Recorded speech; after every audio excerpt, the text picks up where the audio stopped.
നമ്മുടെ ജൂറി മമ്മൂട്ടിൻ്റെ അടിമയാണ്. ഇതിൽ ചലച്ചിത്ര അവാർഡ് എന്ന് പറഞ്ഞാൽ ഇപ്പോൾ വെറും പ്രഹസനമാണ്.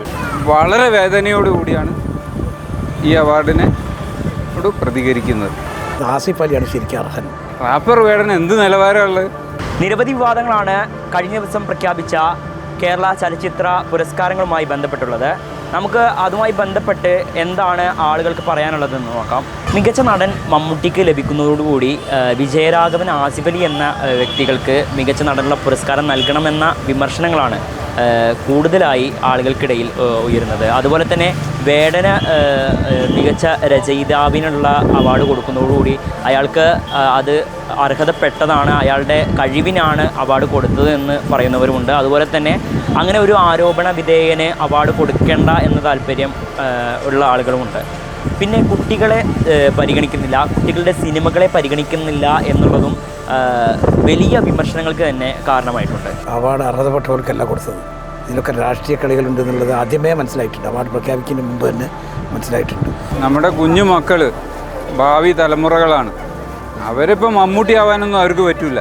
പക്ഷേ അവർക്ക് ഒരു പ്രചോദനം കൊടുക്കാത്തത് തെറ്റായിപ്പോയി. അപ്പോൾ വേടൻ്റെ വിഷയത്തിൽ അതിനെക്കാട്ടും നല്ല വരികളും നല്ല നല്ല ഇതൊക്കെ ഉണ്ട് എന്നുള്ള ആൾക്കാർക്ക് കൊടുക്കുന്നുണ്ട്. അപ്പോൾ പറഞ്ഞാൽ അധികം നിലനിൽക്കുന്ന ഒരു വരികളൊന്നും അല്ല. അത് വളരെ വേദനയോടുകൂടിയാണ് ഈ അവാർഡിനെ പ്രതികരിക്കുന്നത്. ഇതിൽ ചലച്ചിത്ര അവാർഡ് എന്ന് പറഞ്ഞാൽ ഇപ്പോൾ വെറും പ്രഹസനമാണ്. കാരണം എന്താണെന്ന് വെച്ചാൽ, ഒന്നാമത്തെ കാര്യം എന്താണെന്ന് വെച്ചാൽ ഇതൊരു രാഷ്ട്രീയപരമായിട്ടുള്ള കാര്യങ്ങൾ പോയിട്ടുണ്ട്. കാരണം മമ്മൂട്ടിക്ക് കിട്ടിയതിനെ കുറിച്ചല്ല ഞാൻ ഇവിടെ പറയുന്നത്. ഇവിടെ ഇപ്പോൾ ഞാൻ പറയാൻ ഉദ്ദേശിക്കുന്നത് എന്താണെന്ന് വെച്ചാൽ ഈ കുട്ടികളുടെ അവാർഡ് കൊടുക്കണില്ല എന്നുള്ളത്. അവാർഡ് കിട്ടിയതിനെ പറ്റി നമുക്ക് അഭിപ്രായം എന്ന് പറഞ്ഞാൽ ആരും മോശമായിട്ടുള്ള അഭിപ്രായം അഭിനയിച്ച് കാണിച്ചാണ്. ബ്രഹ്മയുഗം എന്ന് പറഞ്ഞ പടത്തിലല്ലേ ശരിക്കും നമുക്ക് അതിനനുസരിച്ച് നല്ല എഫേർട്ട് എടുത്തുകൊണ്ട് തന്നെയാണ് അഭിനയിച്ചിരുന്നത്. പിന്നെ രണ്ടാമത് ആസിഫ് അലിയാണ് ശരിക്കും അർഹൻ. ജൂറി പ്രത്യേക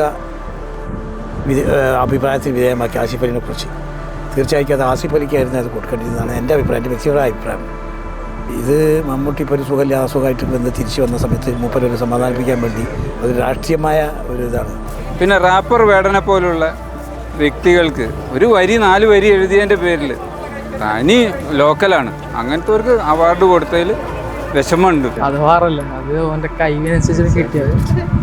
മമ്മൂട്ടിക്ക് അവാർഡ് കൊടുത്തതിൽ ഒരു തെറ്റുമില്ല, അയാൾ അഭിനേതാവാണ്. പക്ഷേ നമ്മുടെ വിജയരാഘവന് ഒരു ചാൻസ് കൊടുക്കാമായിരുന്നു എന്നൊരു ചിന്തയുണ്ട്. ഇയാൾക്കൊക്കെ ഒരുപാട് അവാർഡ് കിട്ടിയതല്ലേ മമ്മൂട്ടിക്കൊക്കെ. പക്ഷേ വിജയരാഘവൻ അതിഗംഭീരമായിട്ട് അഭിനയിച്ചിട്ടുണ്ട്. മമ്മൂട്ടി കൊടുത്തതിനായിട്ടില്ല നല്ല അഭിപ്രായം. എന്താ വെച്ചാൽ ബ്രഹ്മയുഗം നല്ലായിരുന്നു. അല്ലെങ്കിൽ മറ്റേ ആസിഫ് അലിൻ്റെ എൻ്റെ കിഷ്കിനെ കാണാൻ നല്ല തന്നെ. പക്ഷേ ബ്രഹ്മയുഗം എന്ന് പറയുന്ന ഫിലിം അവൻ്റെ അഭിനയം ഭയങ്കര ബെസ്റ്റ് കുട്ടികളെ തിരഞ്ഞെടുക്കാനില്ല എന്നുള്ളതാണ്. അപ്പോൾ നമുക്കറിയാം സ്ഥാനാർത്ഥി ശ്രീകുട്ടൻ അല്ലേ, ആ പടത്തിലൊക്കെ ഉള്ള കുട്ടികൾ നല്ല രീതിയിൽ അഭിനയിച്ചിട്ടുണ്ട്. അപ്പം അത് തന്നെ വളരുന്ന ഒരു തലമുറേനെ ഇല്ലായ്മ ചെയ്യണം. പിന്നെ കുട്ടികളതിൽ തഴഞ്ഞു എന്നറിയുന്നത് അത് നമുക്ക് കഴിഞ്ഞ പ്രാവശ്യം അതിന് വേണ്ടിയിട്ട് കുട്ടികളെ എല്ലാത്തിനും പരിഗണിച്ചല്ലേ. മലപ്പുറത്തമ്മ ഒരു കുട്ടി അഭിനയിച്ചത്.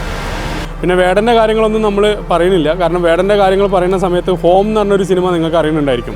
അതിൻ്റെ പ്രൊഡ്യൂസറായിട്ടുള്ള വിജയ് ബാബുവിൻ്റെ ഒരു പ്രശ്നം ഉണ്ടായ സമയത്ത് അന്ന് ആ പടത്തിനെ പരിഗണിക്കാത്ത ആളുകൾ ഇന്ന് വേടനൊരു കേസുണ്ട്. ആ കേസ് ഉണ്ടായിട്ട് പോലും അതിനെതിരെ അല്ലെങ്കിൽ അതിനെ പരിഗണിക്കാതെ വേടൻ്റെ രാഷ്ട്രീയം എന്താണോ ആ രാഷ്ട്രീയത്തിന് ഊന്നിയിട്ട് അവാർഡ് കൊടുത്തായിട്ടാണ് നമുക്ക് ചിന്തിക്കുന്നത്. കാരണം വേടന് പോലും അവാർഡ് കൊടുത്തു എന്ന് വേടൻ തന്നെ ഇന്ന് പ്രതികരിച്ചിട്ടുണ്ട്. നിങ്ങൾ ശ്രദ്ധിച്ചിട്ടുണ്ടായിരിക്കും ആ കാര്യങ്ങളൊക്കെ.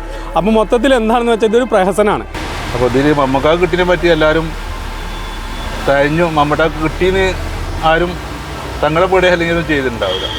പിന്നെ ബാക്കിയുള്ളവർക്ക് അർഹതപ്പെട്ട ഓരോ ക്വസ്റ്റൻ അവർക്കും കൊടുത്തിട്ടുണ്ട്.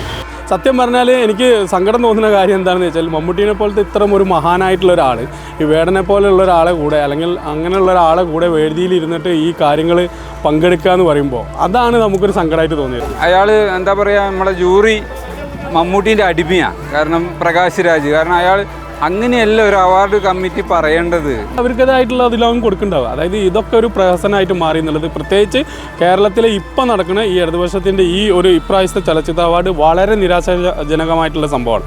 കുട്ടിയൊക്കെ അവാർഡ് കൊടുക്കണം. അവർ സംവിധായകൻ പറയുന്ന മാതിരിയല്ലേ അവർക്ക് അവതരിപ്പിക്കാൻ പറ്റുള്ളൂ. അത് അവർ അവതരിപ്പിച്ച ആ ഒരു കാര്യത്തിന് നിലവാരമില്ല എന്ന് പറയുമ്പം റാപ്പർ വേടന് എന്ത് നിലവാരമുള്ളത്? അത് ഒന്ന് ചിന്തിക്കണം എന്ന് മാത്രം. വേറെ രാഷ്ട്രീയമില്ല, അഭിപ്രായക്കേടില്ല. നല്ലതായി വരട്ടെ എല്ലാ കാര്യങ്ങളും. അത് പ്രകാശ് രാജിനെ പോലെ ഒരാളെ അവിടുന്ന് പിടിച്ച് കൊണ്ടുവന്നിരിക്കുന്നത് തന്നെ നമുക്കറിയാം ഈ ഒരു കാര്യം കൊടുക്കാൻ വേണ്ടിയിട്ട് ചെയ്ത മാതിരിയാണ് തോന്നിയത്. ഈ കുട്ടികളുടെ അവാർഡ് കൊടുക്കാത്ത തികച്ചും മോശകരമായിട്ടുള്ളൊരു സംഭവമാണ്. കാരണം ആ കുട്ടികളെ അവഹേളിച്ച പോലെയാണ് സംഭവിച്ചിട്ടുള്ളത്. അത് തെറ്റാണ്. ഒന്നാമത്തെ കേസ് അതാണ്. രണ്ടാമത്തെ വേടൻ്റെ കേസ് നമ്മൾ ഒരു പക്ഷം അവിടെ കാണിക്കുക, പിന്നെ ഇവരുടെ അഭിപ്രായത്തിനനുസരിച്ച് അത് മാറ്റിയെടുക്കുക. അങ്ങനത്തെ ഒരു തികച്ചും കോമാളിത്തരമായിട്ടുള്ളൊരു പരിപാടിയായിട്ട് മാറിയിട്ടുണ്ട്. ഓരോ വിഭാഗമാണ് വേടനെ കുറ്റപ്പെടുന്നത്. വേടൻ്റെ കാഴ്ചപ്പാടിൽ ശരിക്കും അത് പാട്ടുകളോടുകൂടി എല്ലാം തുറന്നു പറയുകയാണ് ചെയ്യുന്നത് അല്ലേ. കൂടുതൽ വാർത്തകൾക്കും വിശേഷങ്ങൾക്കും news tag live TV subscribe ചെയ്യുക.